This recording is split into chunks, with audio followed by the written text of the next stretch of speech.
Assalamualaikum warahmatullahi wabarakatuh. Apa kabar anak-anak Ustadz semuanya? Ustadz berharap semuanya tetap dalam keadaan sehat walafiat. Sehubungan dengan kebijakan sekolah tentang menghadapi COVID-19 yang telah mewabah di dunia ini, maka sekolah menetapkan pembelajaran bidang studi dari semua kelas itu di rolling 1 minggu daring, 1 minggu tatap muka. Oleh daripada itu, karena minggu lalu kita sudah tatap muka pembelajaran PAI, maka minggu kali ini tentunya pembelajaran PAI-nya melalui daring atau online. Anak-anak Ustadz semuanya, kita masih pada pelajaran kedua. Temanya adalah Nabi Muhammad SAW teladanku. Pada hari ini kita masuk di yang ketiga pada halaman 17, sikap percaya diri Nabi Muhammad SAW. Minggu lalu Ustaz sudah sampaikan apa itu percaya diri. Percaya diri adalah yakin terhadap kemampuan diri sendiri. Ustaz sudah sampaikan minggu lalu, anak-anak Ustaz semuanya harus yakin kalau anak-anak Ustaz itu mampu untuk mengerjakan semua tugas, mampu belajar dengan baik, mampu menguasai mata pelajaran dengan baik. Nah, pada hari ini kita akan membahas tentang sikap percaya diri yang telah dilakukan Nabi Muhammad SAW. Saat Nabi Muhammad SAW kecil, masyarakat Mekah gemar melakukan kemaksiatan seperti mabuk-mabukan, berjudi, dan menyembah berhala. Akan tetapi Nabi Muhammad SAW dijaga oleh Allah Subhanahu wa Ta'ala sehingga terhindar dari kemaksiatan tersebut. Nabi Muhammad SAW dengan percaya diri menghindari dan menolak kemaksiatan tersebut. Dengan percaya diri, dengan berani, Rasulullah ketika itu menghindari dari segala kemaksiatan yang gemar dilakukan oleh orang kafir Quraisy ketika itu. Berikut ini contoh sikap percaya diri Nabi Muhammad SAW yang harus diteladani setiap manusia muslim atau setiap umat muslim ya. Yang pertama, Nabi Muhammad ikut serta dalam perang Al-Fijar. Ketika itu Rasulullah pertamanya bukan ikut perang, tapi hanya sekedar mengumpulkan panah. Tapi lama-kelamaan Rasulullah akhirnya percaya diri untuk ikut berperang. Pada akhirnya mulai dari mengumpulkan anak panah dan berakhir daripada memanahkan itu sendiri. Kenapa demikian? Karena Rasulullah percaya diri. Dia yakin terhadap kemampuan yang dimilikinya. Yang kedua, Nabi Muhammad SAW memutuskan tentang peletakan Hajar Aswad. Jadi anak-anak Ustaz, di Mekah itu, di dekat Ka'bah, ada namanya Hajar Aswad. Hajar itu batu, aswad itu hitam, batunya hitam. Hajar Aswad ini adalah salah satu batu surga yang Allah turunkan di muka bumi. Aslinya putih itu anak-anak Ustaz. Cuman karena dicium oleh manusia, banyaknya dosa, akhirnya berubah menjadi warnanya hitam. Nah dulu, pada Rasulullah umur 35 tahun, terjadilah ketika itu perdebatan antara orang Mekah ketika itu di mana meletakkan batu Hajar Aswad. Sampai Rasulullah dengan percaya diri memberikan pendapatnya sehingga diterima pendapat Rasulullah, sampai terlerailah segala perpecahan atau persetegangan perbedaan pendapat antara kafir Quraisy. Ketika itu Rasulullah belum diangkat menjadi nabi dan rasul. Umur beliau itu 35 tahun pada ketika itu. Dengan percaya diri yang tinggi, Rasulullah mampu menyelesaikan konflik perbedaan pendapat yang ada di tengah orang Mekah ketika itu. Yang ketiga, Nabi Muhammad SAW berdakwah dengan percaya diri.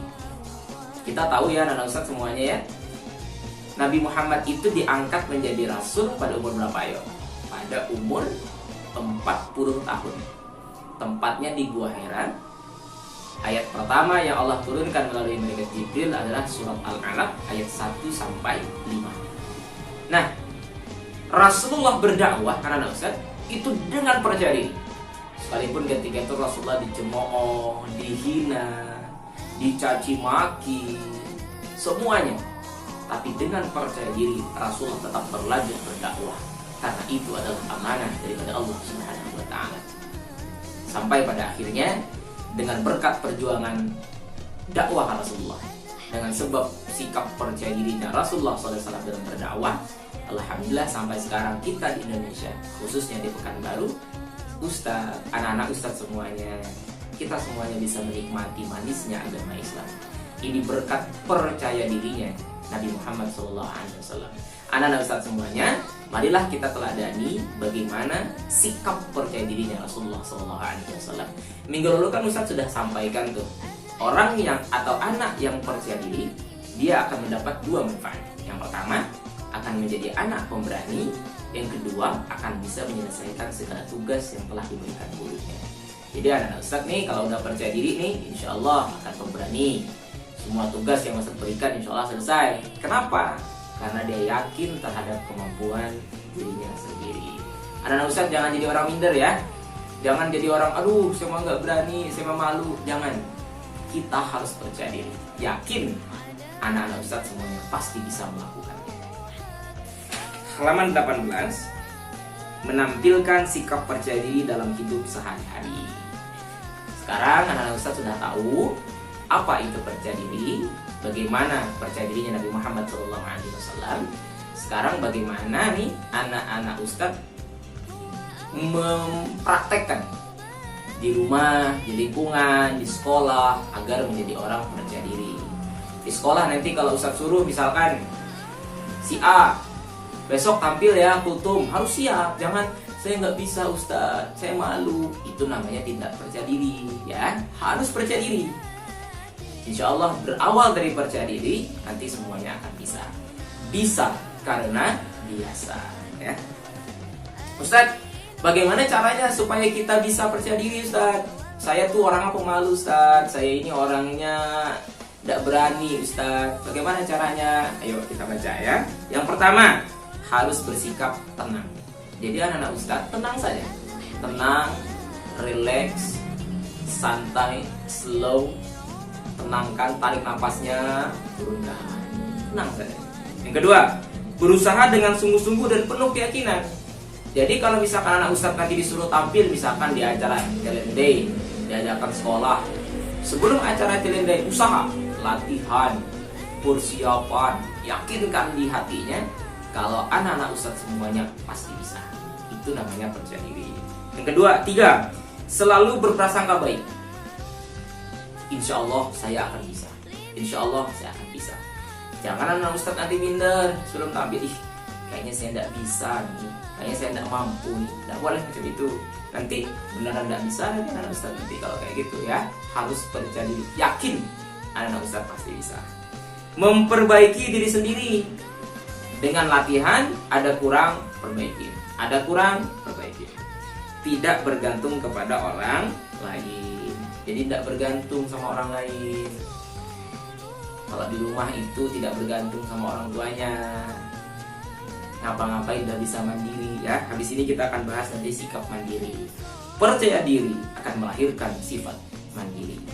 Kalau anak-anak ustaz nanti sudah percaya diri, sudah mandiri, insya Allah anak-anak ustaz menjadi anak kebanggaan daripada kedua orang tuanya, anak kebanggaan daripada guru-gurunya. Mudah-mudahan bisa menjadi kebanggaan bangsa Indonesia.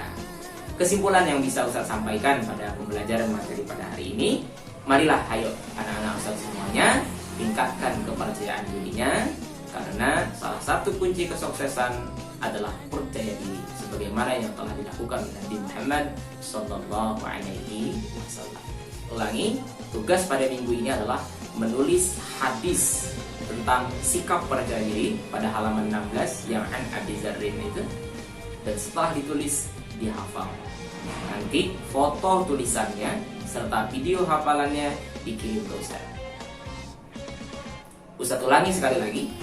Tugas pada minggu hari ini adalah menulis hadis tentang percaya diri pada halaman 16.